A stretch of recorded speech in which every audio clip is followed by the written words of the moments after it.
Who's that, Daddy? That, son, is a lame-ass rich motherfucker. A lame-ass rich motherfucker? Yes, son. You see, old cocksuckers like this used to run this country, but lately, all their power and influence, well, it only gets them 85% of everything they want, rather than the usual 100%, and they don't like it. What's that thing on his head? It's the pubic hair of young Republicans. That's where the term teabagger comes from. Daddy, when I grow up, will I have to deal with lame-ass rich motherfuckers? Probably, son, but just remember, the most important thing in life is caring about other people and knowing, absolutely knowing, that there is no God. I'll remember, Daddy. I'll remember always. Hello and welcome to Atheist Bible Study. I'm Joe Dixon. Every week I read from the Bible, say bad things about the Bible, and drink while I'm doing it. And that's going to happen today as well. Today I'm going to have a Smirnoff Ice Wild Grape. Yum yum, it's very good. We're just going to get into Kings 2 Kings, chapters 22 to 23. Josiah, our righteous king. Let's begin.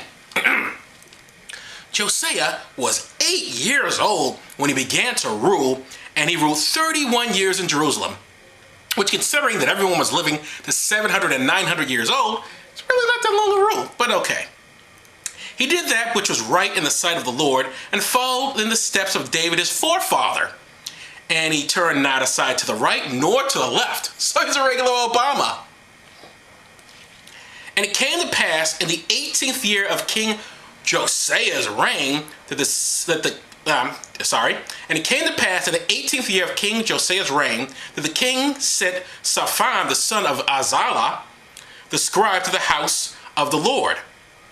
And when Shaphan the scribe went to the temple of the Lord, Hilkiah, he's the temple of the Lord, Hilkiah the high priest, said to him, I have found the book of the law in the house of the Lord, conveniently enough. And Hilkiah gave the book to Shaphan, and he read it. This Shaphan the scribe showed the king the book, saying, Hilkiah the priest has delivered this book to me. And Shaphan read it before the king, and when the king had heard the book when the king had heard the words of the book of the law, he tore his clothes. Which is what you do when you get a new book. I know when I got my Kindle, it was like, rip. Anyway, For he knew his fathers had not listened to the words of this book, to obey all the laws that were written down for them. So some guy named Hilkiah, a priest, conveniently finds a book and gives it to the king. Goes, oh, it's in the book. Oh, we haven't been following the law. And Hilkiah goes, yeah, you haven't found it. No one says, like, who wrote the book, Hilkiah? I don't know. It's obviously God's book. I certainly didn't write. What are you saying? I'm just a high priest. I don't want power. Anyway, the king stood by a pillar and made a covenant before the Lord. Because what you do, they love the covenants in the Bible. Everything's a covenant with the Lord. I think just one covenant would do. But no, you can make several different covenants with the Lord. It's just the way it is. The king stood by a pillar and made a covenant before the Lord to walk in his ways and to keep his commandments. I thought he was already, didn't we just say at the beginning he was doing everything the Lord wanted? So I don't know. But apparently not good enough because they found a book. Anyway, we'll skip a little bit ahead. Josiah banishes idol worship.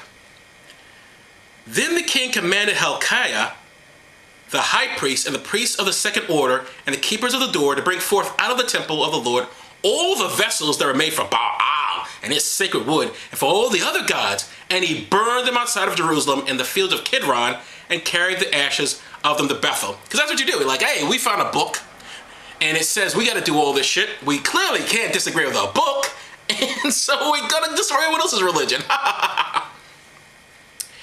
He put down the idolatrous priests whom the kings of Judea had ordained to burn incense in high places in the cities of Judea and in the places around about Jerusalem, and also those who burn incense to Baal, to the sun, and to the moon, and to the planets, and all the various gods. So you guys, what are you doing? That's not the right God. We have a book here. This book says you got to follow our thing, so let's just burn everyone else's religion. Oh, just burn it. They don't have a book. Do they have a book? Does Baal have a book? No. Well, point made. But I love this part. Here we go. Josiah destroyed also the workers with ghosts and magic. He got rid of everyone else's God, and then he went to the work. He destroyed also the workers with ghosts and magic. My goodness. And today, we're battling over collective bargaining. Back in the day, why, if they didn't want the workers doing stuff, they just send the ghosts and the magic on them. That's what the Republicans should do. Like, oh, I'm going to send a ghost, and magic. You can believe magic. You get anything that you desire. And they wonder why people are atheists. You know, personally, I like knowing facts. Someone just giving me a book, that's not enough. I need more just because it says it in the book. But here's the thing. I do like knowing facts. Here's a fact. This is an absolute fact. In America, we produce thousands and thousands of pieces of garbage every single year. This country produces thousands and thousands of pieces of garbage every single year. And of that garbage, half it stars Jennifer Aniston. That's a fact. See, we gotta learn facts in this country. That's what's an important thing. I used to hear this a lot when I was growing up, that you only use 10% of your brain. I actually believe that, but it turns out that's actually not true. We use all of our brain. There is no dead zone in your brain. It's made up from some idiot or something. You want to find a dead zone? Visit the bedroom of people who've been married for more than 15 years. Now that's a dead zone. Da-da-bum, psh, psh. All right, they can't all be brilliant people. Or even want to be brilliant. I've been trying to get into astronomy.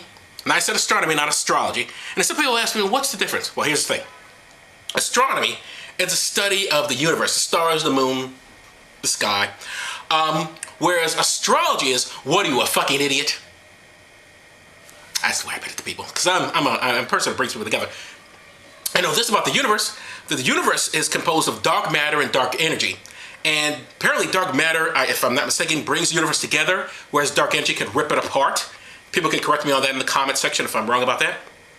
But I like to think of it this way: the dark matter is a grandmother, is bringing the family together. You know, it's a black family, and the grandmother is bringing the family together.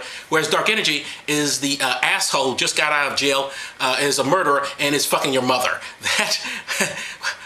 Okay, perhaps that's too much personal information in my own life, but the point is that that's the way you figure out science. But I do like science. What I like about science is that it admits mistakes. Unlike religion or alternative medicine, you know, like alternative medicine, it's always like, oh, if the needles didn't work, if the herbs didn't work, it's that you didn't believe in it enough. And in religion, of course, it's never Christianity, it's the Christians. It's never Islam, it's the Islamic terrorists. It's never Judaism, it's the Jewish settlers. You know, they never take responsibility that maybe the thing itself is wrong. No. It's what these people are doing and it's wrong. Science doesn't do that. Science admits, hey, this was a science, it was wrong, we now have these new facts, and we're going to follow the new information that we have. But what if science didn't do that? What if they were just like all the others? They go like, you know, hey, we see this medicine gives birth defects to pregnant mothers. The babies are being born defective, but we can't admit mistakes in science. What do we do? Roy, what should we do? Why are there birth defects? Let's say that the mother's cut was too tight. How about that? All right, boys, wanna go cut too tight? Cut too tight, cut too tight, yeah. All right, cut too tight, go to lunch. They don't do that. And listen, I'm not an expert on this stuff, obviously. I'm not a science nerd or anything. But I do think it is important that we as a human race control how many babies are out there. I think this is something that's important. I think we just make too many kids. I think there should be more access to birth control. I think there should be more access to abortions. I think people should have more sex education. And I think one way that might assist this, that'll go a long way to getting us more to that idea, is if we invade the Vatican. Hear me out. Everything we said against Saddam Hussein so we can invade Iraq, we can say against the Pope. We said Saddam had weapons of mass destruction. I find the Pope's mass destructive. They said that Saddam met with Al-Qaeda. Well, the Pope has met with Al pedophile. They said that Saddam had wouldn't allow weapons inspectors. He wouldn't allow arms inspectors. The Pope doesn't allow arms inspectors either, although I do understand he is partial to fisting. Invade the Vatican. That's what I'm saying. Just an idea. Just put it out there. Just consider it the atheist neocon idea. That's all. Just one last thing. I spoke about facts. Don't you think it's kind of weird that if you're the son of God, that you have to have a job? Does anyone else find it weird that Jesus Christ actually had to work as a carpenter? I'm the son of God. Here's a job for you. How did that conversation take place? We got, Jesus, come here, son, come here. Listen, I want you to go to earth and tell everybody how awesome I, the Lord God, am. In just this one section of the world, not in the whole world, just a little section here. Tell everybody how awesome I, the Lord God, am. And then I want you to die for everyone's sins. Oh, and between those two things, I need you to build a couple of kitchen cabinets, maybe drywall, you know, just a little bit of, oh, don't worry about nails. I said you get plenty of those. But that's just my interpretation. All right.